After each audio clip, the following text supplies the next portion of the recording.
Okay, so as my initial paper I want to discuss, I read this pretty exciting paper studying aging that came out of Northwestern, and I wanted to talk about it with you guys.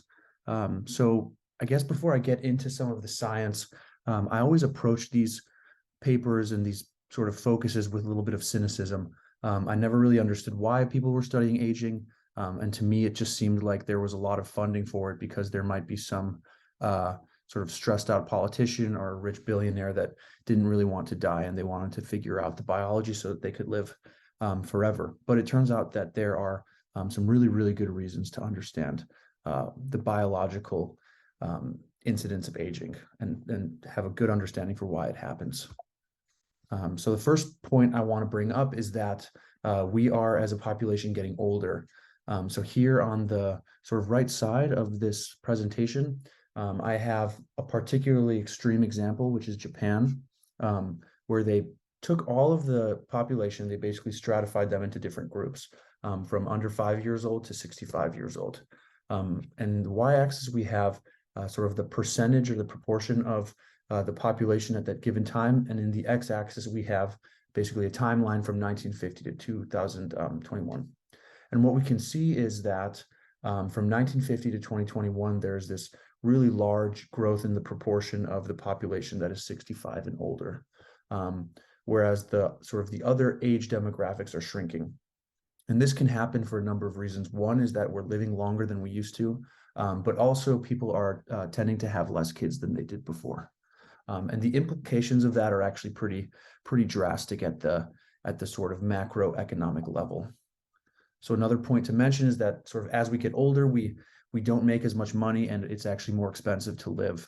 So is in this bar plot on the left, I'm just showing sort of the average or median household income, also stratified by age group. And what we can see is that basically your heyday of money comes between 45 and 54 years old. And then as we age, that sort of median income comes down. And that makes sense because people are retiring and they can no longer work, and they shouldn't really have to. So there's a lot of government initiatives like Social Security and other resources to try and help the elderly live on.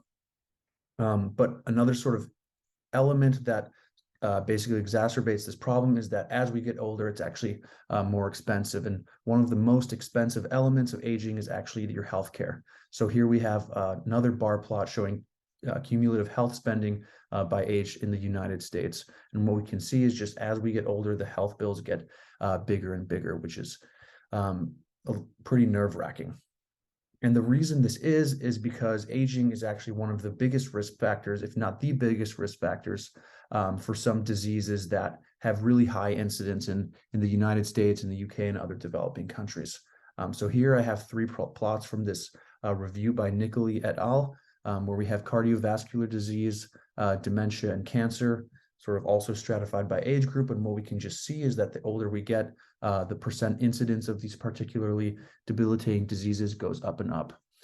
So it is a huge indicator and a huge risk factor for these diseases.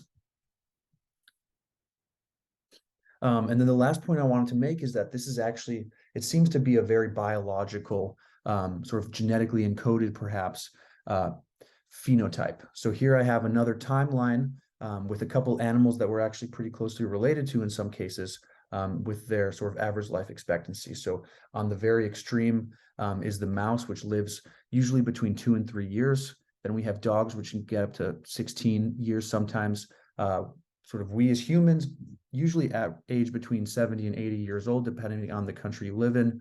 And then we have these particular incredible animals like the tortoise and the bowhead whale, which can live 200 years or more.